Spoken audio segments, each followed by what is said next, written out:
Stay super focused, double down on what's working, triple down on what's working. Don't get distracted by these cool opportunities that you could be doing. At some point, you'll become big enough scale where you could probably divert 5% of your resources into like this next big bet and take that. But like keep 95% of the company on the core thing. Hi, I'm Matt Tate, founder of Decimal and host of After the First Million podcast. And like you, I've taken the leap, not just to start a business, but to scale and grow it. I've hustled from zero to that first million, and now I'm building for the next 50. I know firsthand what the messy middle looks like. And we need more than just numbers. We need strategy, we need community, and we need real conversations about what growth takes. In our line of work, scaling beyond a million means going beyond the spreadsheet. This is where you learn how to grow. This is After the First Million.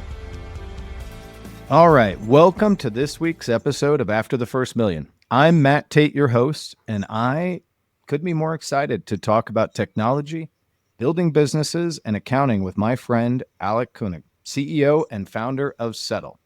Now, Settle is one of the great tools that Decimal not only uses, but partners with. I appreciate you joining, and I want to pick your brain about a lot of different things today. To start, tell everybody a little bit more about you and your journey. Good to see you, man. It's been a while. My journey definitely started at a bank, Capital One. Spent 6 years there, different business lines from doing auto loans to personal loans to retail bank accounts. Got really infatuated with startups, probably just being very frustrated working at a big company, how everything is just so slow. So I joined a startup out in LA in 2013, did that for about a year and a half. And from then on, I knew I only wanted to work at small companies where you could have a lot of impact, make decisions quickly, and really see the fruit take shape from that. So I found my way to Affirm, the e-commerce lender, back in 2015. Joined there when it was about 50 people and stuck around there for 4 years, as long as they would have me. So I got to really see like a meteoric rise in the company and really learn like how to build a culture, how to build a startup. And I always knew I wanted to start my own company one day. And I thought that would probably be the perfect timing, pre-kids, pre-marriage, have learned a few things. So I ended up starting Settle in late 2019. Recruited a small team to join on the journey with me. And now we're 5 years in. We work with a lot of CPG brands, trying to become their operating system, try to help them manage their cash flows. That was the insight I think that we stumbled upon, that a lot of these businesses, cash flow is king. So any way we could help them manage that, from bill pay to purchase orders to inventory management to financing, we're able to really accelerate these businesses. So I think a lot of softwares have a promise of, hey, we'll save you a few hours a week. Our promise is we're going to grow you pretty dramatically while doing that as well. And that's where we're at right now, 5 years in. As somebody on the service provider side and you on the kind of tool technology side, it's rare that two startups, we started early 2020, you started late 2019. I believe the first emails that came between you and Jacob were at some point like mid 2020. That's a long time for companies like us to kind of partner together. Same with the brands, though. A lot of these brands started around the same time. A bunch of brands that started in 2023. And it's nice to see that we could both grow together. We've matured over time. They've matured over time. Hopefully we get better every day that passes on. That's kind of one of the promises of technology, right? Definitely in the early days. I think one of the mistakes we make, and probably a lot of companies make, is that you think you're the hottest in sliced bread, and the reality is what you built is just not there. But it's definitely been great to work with you guys and try to help each other out. I can totally empathize with that sentiment, because when we started Decimal, it was two non-accountants that were selling accounting services. We sold services before we actually had the ability to do them. And we had to sell a few, then we hired, and luckily we made an amazing first hire in Katie Lamb. She's still with Decimal. I think she's in her 80th role because, we've grown like crazy. But you kind of fake it to make it a little bit, hope you get across that chasm, and then when you do, it feels good. What I've definitely learned over time is the people is what the company is, really. The people make it work. And when you actually hire people that just move mountains, like they're just indispensable to the company. You mentioned that you learned how to build a culture and kind of learned how to build a company. Talk to me more about what that was and how you've applied it at Settle, because I think culture is unintentional so often, but when it's intentionally done, it's better. The first like 10 hires you have, or maybe 20 hires you have, really set the culture for the future. Yeah. So it's like, how do we operate? What flies, what doesn't fly? What's the work ethic? Do we help each other out, or are we more like just staying in our lane? So I think those things matter the most. So just like finding the right people that kind of fit within that culture that you're trying to build is important. And then you have to like constantly, show people like how to operate, what gets rewarded, what doesn't, type of thing. And I think, if you don't focus on that and you're 50 people in and now you want to build a culture, well, it's like, you can't, like, whatever it exists today is the culture. In the early days of Affirm, like people that were like performing, but like just weren't part of the culture would get let go. We let this person go because they weren't jiving with the engineers. I don't know if you watched Friends, but that episode where like Monica fires Joey from the restaurant, that kind of changed the culture of the restaurant. So I think that, there's something in there. One of the other things you touched on that as I talk to businesses, I think a lot of people that start their first company struggle with the balance between I need to plan, but then I just need to do. Both of us kind of rolled out with a solution that was planned. It's not like we didn't take the time to plan it, but it also wasn't fully baked. I've just found that your best learnings are just doing things. And so many first-time entrepreneurs, first-time companies, first-time accountants, they over-plan and then it's paralysis by analysis. How did you kind of balance that planning versus just getting something out there and doing and starting Settle? Yeah, for better or worse, I'm definitely anti-planning. Ours changes all the time. So Yeah. I think you need to have like a long-term vision of where you want to go to like inspire the people and kind of give direction. Like, hey, this is like generally what we want to do, but like the nitty gritty will be figured out along the way. Probably not by you, but by everyone else. So I think that's important. But like from a roadmap perspective, we kind of need to see where our customers are at. What do they need? We got to make them happy. We got to make them advocates of the business. And, I think everyone wants organic growth. And then the only way to do that is to have your customers be raving about your product and what you're doing. So like we need to actually like meet their needs. I actually launched a few products that no longer exist because I was like, I don't know what's going to stick here. Like, hey, I'm going to give you this. I'm going to give you this or give you this. And we caught fire with 2 of the products. And the third one we just killed. It was like, we can't do everything at once, at least well. And then every opportunity I had, I would talk to customers like, hey, what's your biggest pain point? What can we solve for you? And if that kind of fit within the broader vision, it's like, hey, that's what we should do. They're telling us what to do. Just like you mentioned how, you guys, you weren't accountants, but you're building an accounting firm. In the same way, like I haven't experienced the pain points that these customers have that we're trying to solve. So I need them to tell us what the pain points are. I could, have ideas and whatnot, but unless you're like in the mud with them, you're just not going to know. You guys are vastly bigger and different than what you were when you first started in the original kind of at least beginning thesis that you put out there. Talk about what pain point you initially set out to solve and walk us through how you expanded that, because I think business owners and a lot of the people that listen on this podcast are accountants and accounting firm owners. They think I've got to do everything all the time. And yet so much power comes from doing a few things really well and then testing and then adding a few more, testing, adding a few more. And that seems like how you all have built Settle too. Yeah, I think we started off with a very broad, like we're going to do payments, record every payment into their accounting ledger. We're going to do financing and kind of create this like huge B2B payments network was the idea. But as we found strong product market fit and these CPG companies, businesses that are really dealing with inventory, we can actually go deeper in solving their unique pain points. And like, I think in the world where there's a lot of horizontal players, I think bill pay has become quite hot overall between so many different players now launching their own products. We're a small company. We're not going to be able to compete with 2,000 employee businesses that are fast growing, doing the same thing.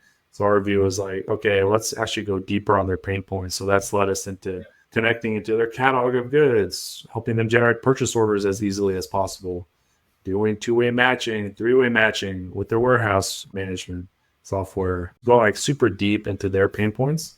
The more insight and value we can provide to those businesses, I think that's going to pay dividends to us in the long term. Well, you mentioned earlier the word operating system. Talk about what that really means for a business, because I think in the world of professional services, people misconstrue that. What I find is a lot of accountants view an operating system as the ledger and everything around accounting. The reality is that's not actually the case, is it? I view that as, a historical snapshot of what my business did. But to make decisions on the field, I think you need like a more real time, like, hey, what the hell is going on with my business? Like what levers can I pull? So that's how we view ourselves, is by connecting. And I think taking a step back, people have access to many different softwares. This software does X, this software does Y. None of them actually speak to each other. So like, what's real? Do I need to reconcile this? And what it all ends up is people create some master Excel sheet, type in a bunch of stuff in all the time. Let's do a weekly meeting, see what's going on. Our view is, let's become the operating system where people have all the information from a finance and operations standpoint, at least. Like, we're not going to help you market customers or something. But from our perspective, have all the information come into one source so you can make the best decisions from there. Every new feature or product that we're releasing is really within that vein of helping, build out this operating system to these brands.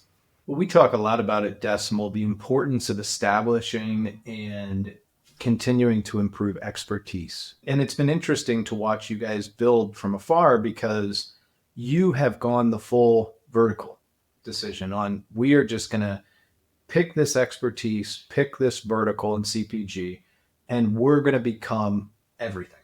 We're going to do all of it, versus at various times you could have, like you mentioned, done bill pay for everybody or lending for more, or like you had so many opportunities to kind of get distracted. The bet, and it seems to be working really well for you all, is really getting a deep expertise. How did you make that decision and not get distracted by all of the other opportunities that were out there? I think the reality is we did get distracted a few times, and that's definitely on me, where I would see this shiny object and I'd be like, oh man, that could be a $20 billion business. Let's do that as well. But then when you take a step back and you see, like, we're kind of half-assing this product. We don't have resources for it all. So like, what are we doing?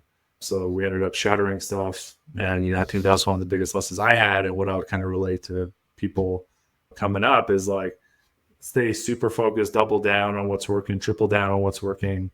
Don't get distracted by these cool opportunities that you could be doing.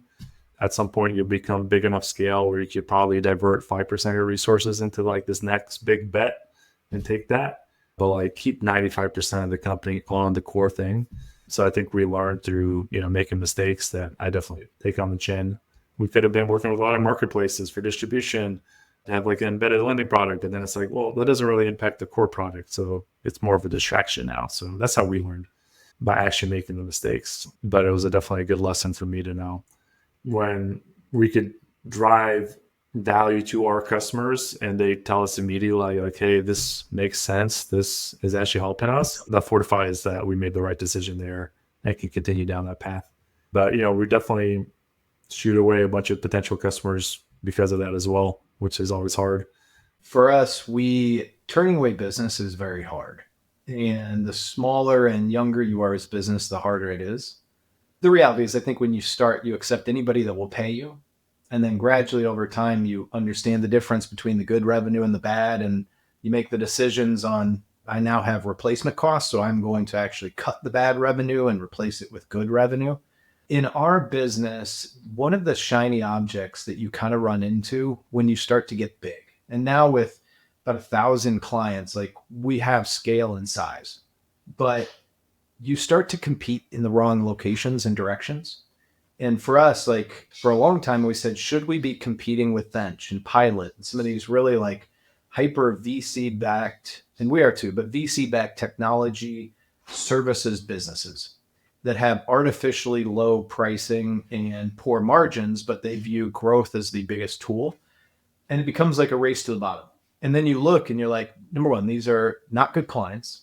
These are extremely low margin, bad types of businesses for us to work with.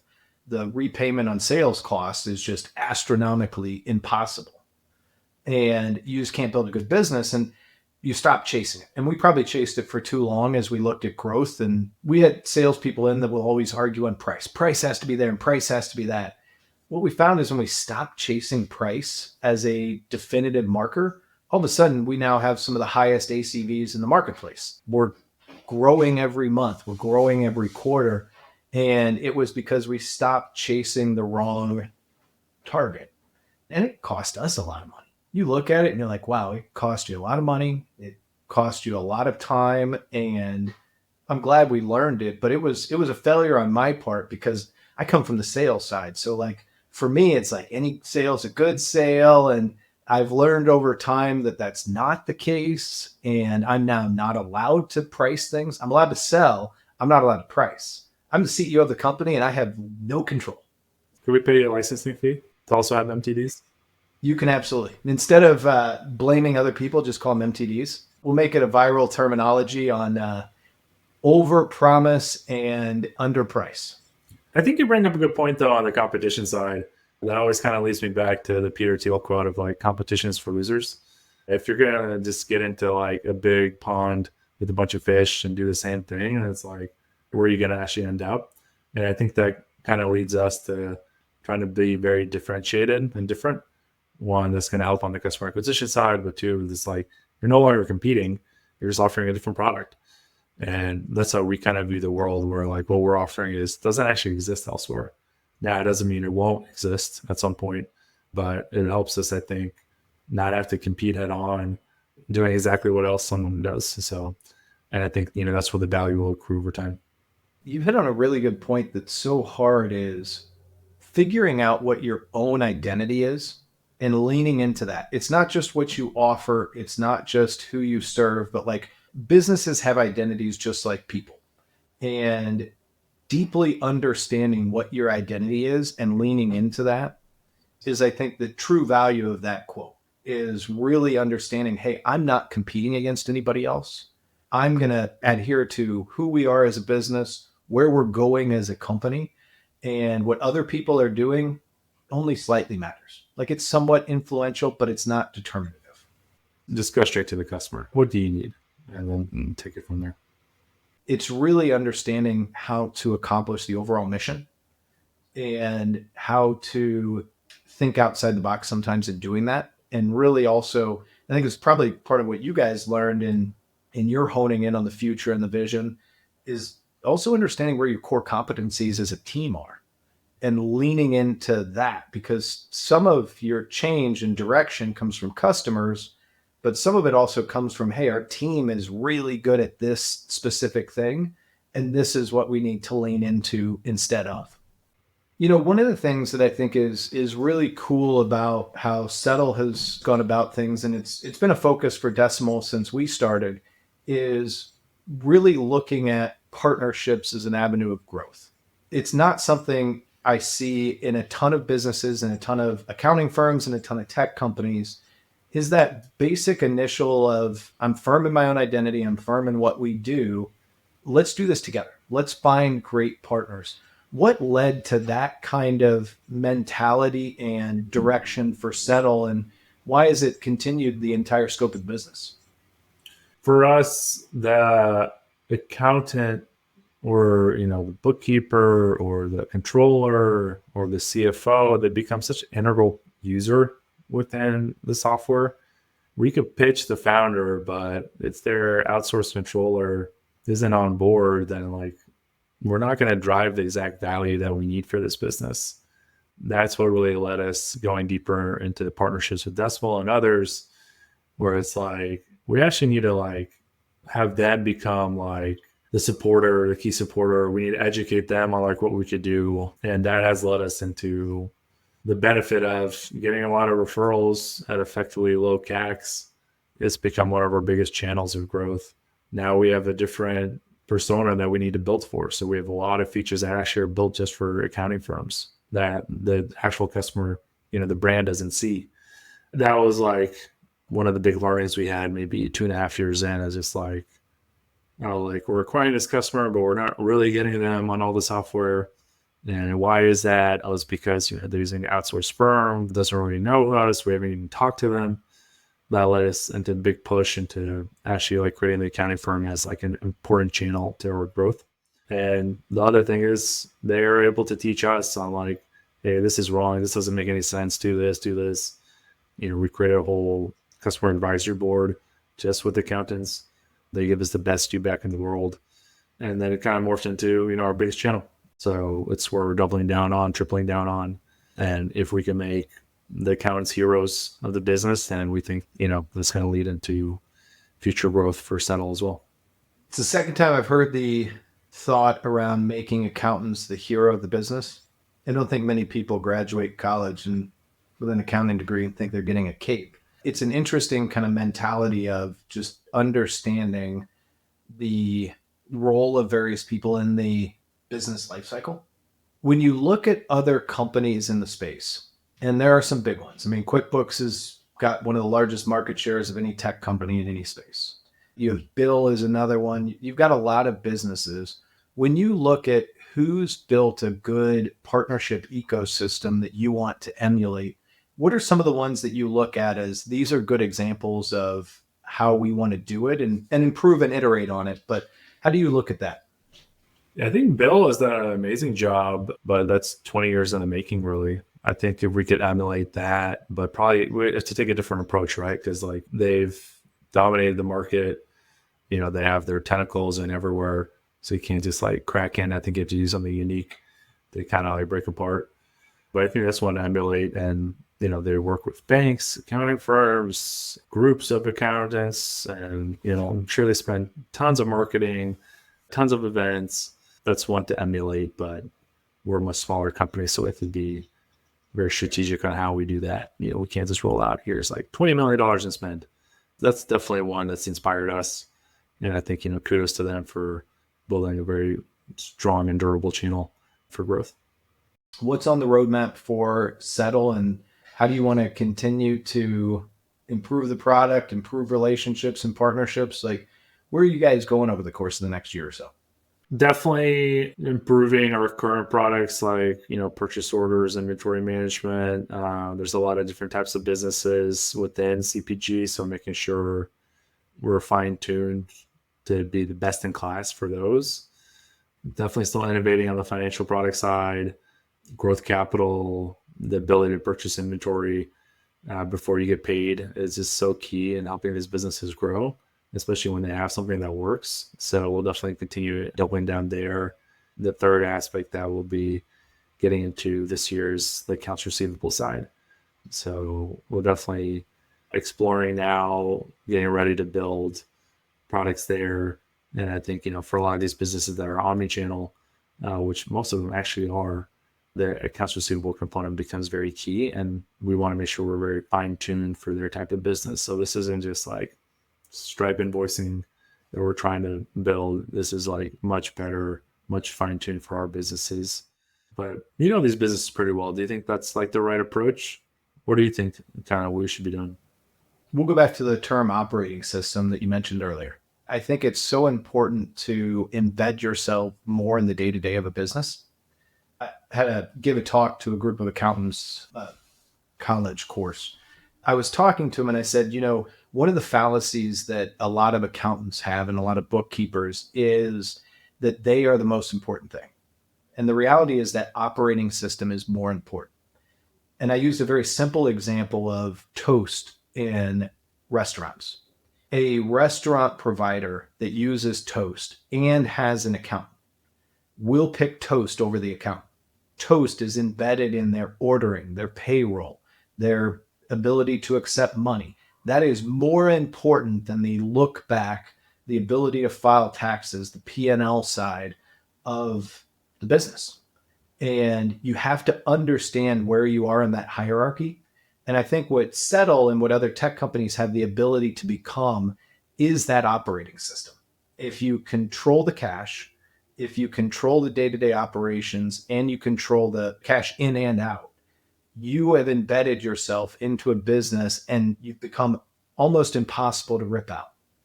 And to me, that's where a settle wants to go. And when you're an accountant, understanding your place in the hierarchy, which is also deeply then understanding which verticals you work well in so that you can fit into that hierarchy well, I think is really, really important. Yeah, if toast goes down for a day, the business is legitimately screwed. One of the things that I love about how you guys have built things, and I think it's important, so many people when building services businesses give lip service to build to a vertical. And to them, they think that means that, hey, I just need to find a vertical to sell into, and that'll be my vertical. That's not the right approach. It's part of it. You need to find that vertical, but then you need to, like you all have, deeply understand that vertical, build your operations to deeply operate that vertical well, and become the best at all facets. And that's when you've actually verticalized. It's not just saying that you have a vertical or selling into one, but it's that deep understanding of the customer or the client, like you've been talking about, that I think a lot of people miss. You can't give lip service, you will fail. You have to go deep into that vertical.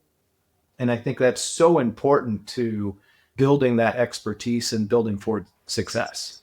Other businesses that won't name names, you definitely see like a toggle at the top saying like, for this vertical, for this vertical, for this vertical. Right. When in reality, the product is exactly the same with the landing page. So it's like fine-tuned for some keywords to pop up in the SEO.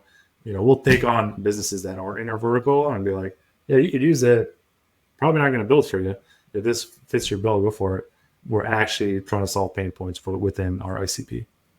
It's hard for people to do and conceptualize, but it's so important to actually, I think, really, really figure out. One of the things that I'm interested in, you mentioned how partnerships with accounting have been one of your biggest lead gen, deal flow creators. I'm sure you've had to kiss a lot of toads to find the good partners. Give me the profile of a good accounting firm partner for Settle. Something that you mentioned is kind of like the age of the firm too. I think that kind of goes into it. Like, hey, they're on the same trajectory as us. They want to grow. We want to grow. We definitely signed a bunch of leads back to accounting firms as well. Hopefully they view us as a channel of growth. It's the people that want to scale, that are hungry kind of in the startup phase, where we kind of see a lot of success. Someone's been at it for 30 years. It's very difficult to get them to think about the world differently. Those are probably the things that we look for. If someone has 100 clients and we could send them 5, that's a lot of growth for them. At the end of the day, even the accounting firms, what do they want? They want to grow too. So anyway, we can kind of help that. That's how we think about it. But, if you send 5 clients to someone that has 30,000 firms, like they might not actually notice. Companies that are on a kind of similar trajectory to us, I've definitely been like the best fits. Would you also throw in a, vertical focus on CPG too? Or is it, hey, anybody? Well, I mean, they definitely, I think, need some clients within that. What I think we find is there's kind of these 2 buckets. There's people that are like fully centric on it, which is great for us. But then a lot of firms just have like, hey, I have like 10% of my books kind of within this vertical, or 20% of my book is within this vertical. We kind of see it all across the board from that perspective. Anywhere we can kind of help them be better access to their customers, and then I think at the end of the day, we all win. I think that's awesome. And it's also been cool to watch you guys actually like build out a team specifically focused towards this too.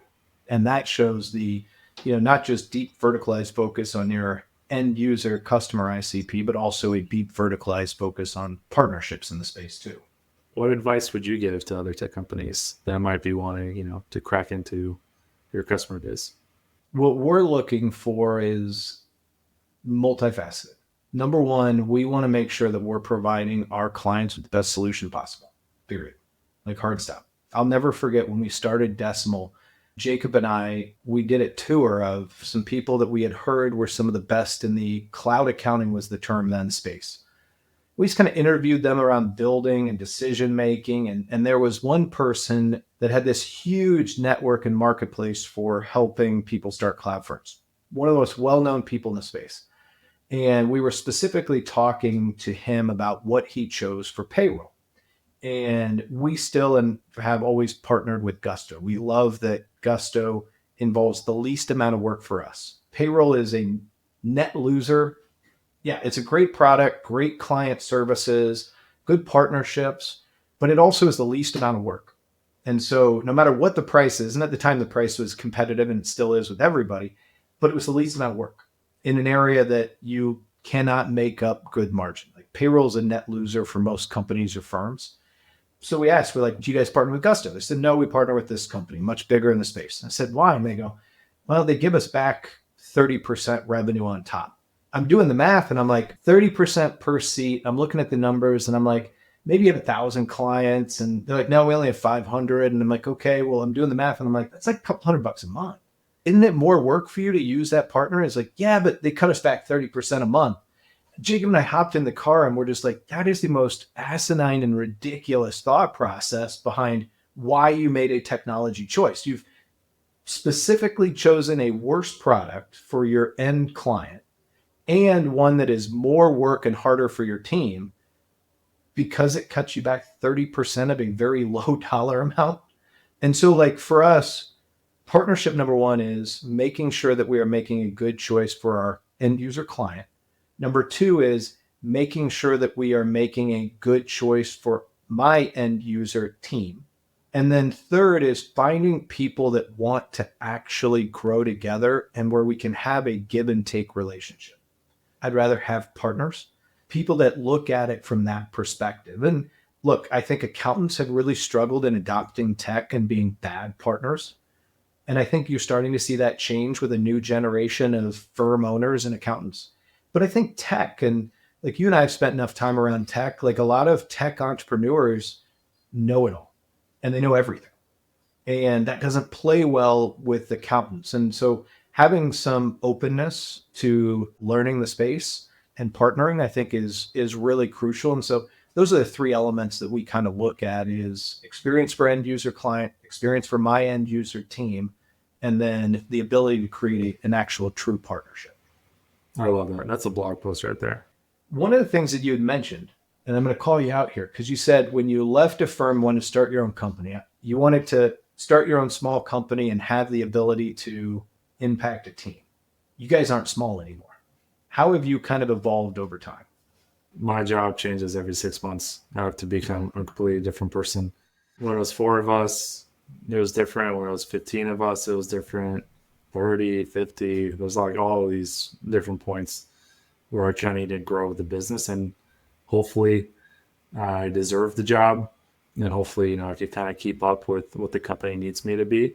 So it's definitely like continuously evolving. You just have to take a step back and look just like, hey, where is my time best suited to help this company?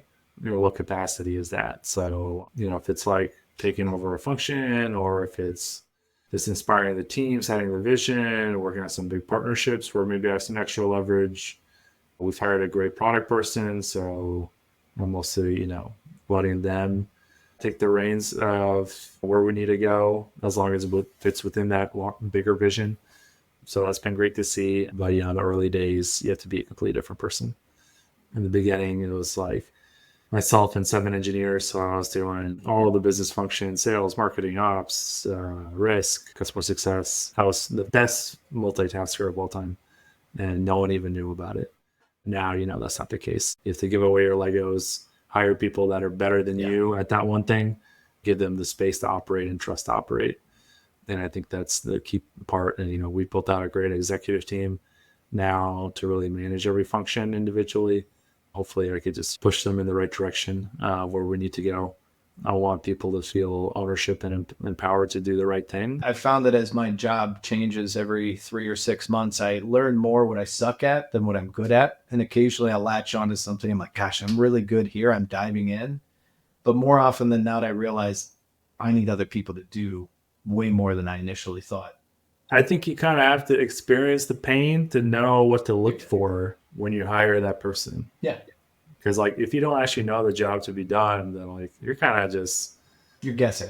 I think that was a very key thing for me. By doing all those jobs, I kind of know, like, okay, well, I need the person to be excellent at this because that's what the job entails. And if I just hired people before I actually knew what the pain points were, then like probably wouldn't work.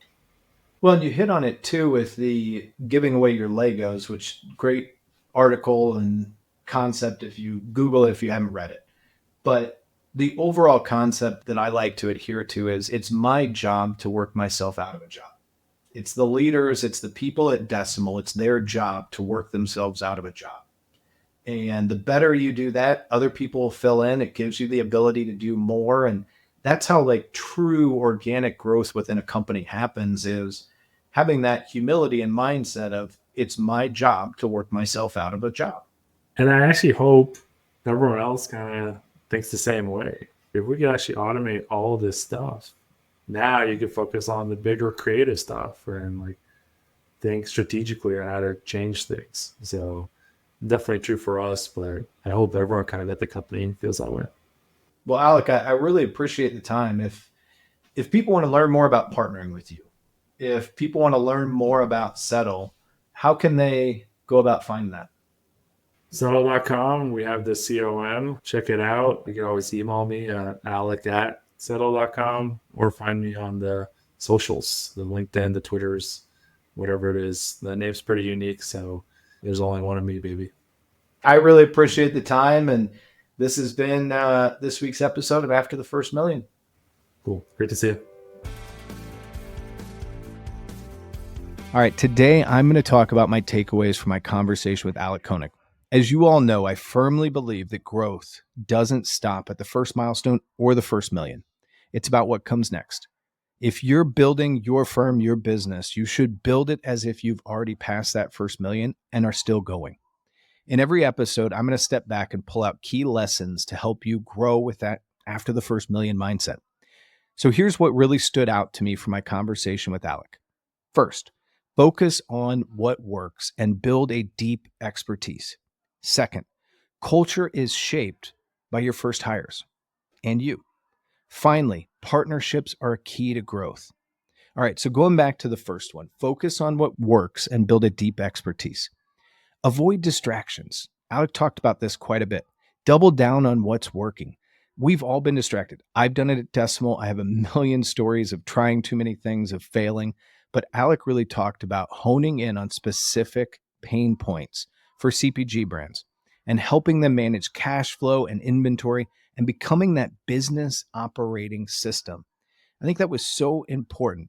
Master one area, then expand. By going deep, Settle has become essential to their clients rather than spreading themselves too thin. So many people talk about the need for expertise and verticalization, and it's just lip service. Alek and Settle have really, really done that. And I think there's a huge lesson for people building in the accounting space to really understand that building for verticalization and expertise isn't just about what you sell, but it's about how you do it and how you internalize it. And to see a technology company and a partner do that is really cool and really special. Second, culture is shaped by your first hires. The first couple of people you hire are going to set the tone for your company culture. It's really critical to make sure that you're hiring the right people with the right values and the right work ethic, because how they work and how they work together is going to impact who you hire next and how they fit in. As you grow, continue to foster that culture by reinforcing it every new hire. Culture is the backbone for every firm and every company, and it's really important to focus on those first few hires as the foundation for what comes next. Finally, partnerships are a key to growth. Build strong partnerships. Be open to working with other people, especially as accountants. Tap into your referral networks.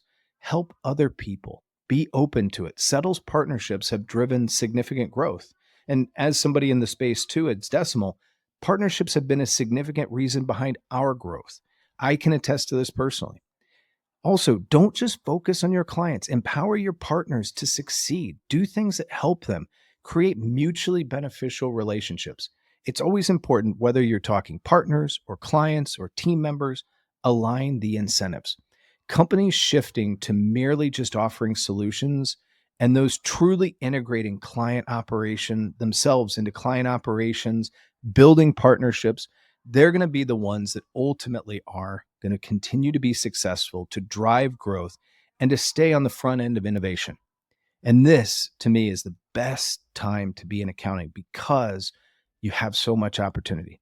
And there were so many other great takeaways from my interview with Alek. I hope you'll listen for more. Thanks so much for listening. After the First Million is presented by Decimal. To listen to more episodes and find tips to help make running a business easier, visit decimal.com/AFM. Want to join the conversation? Reach out to me on LinkedIn and let's explore the messy middle.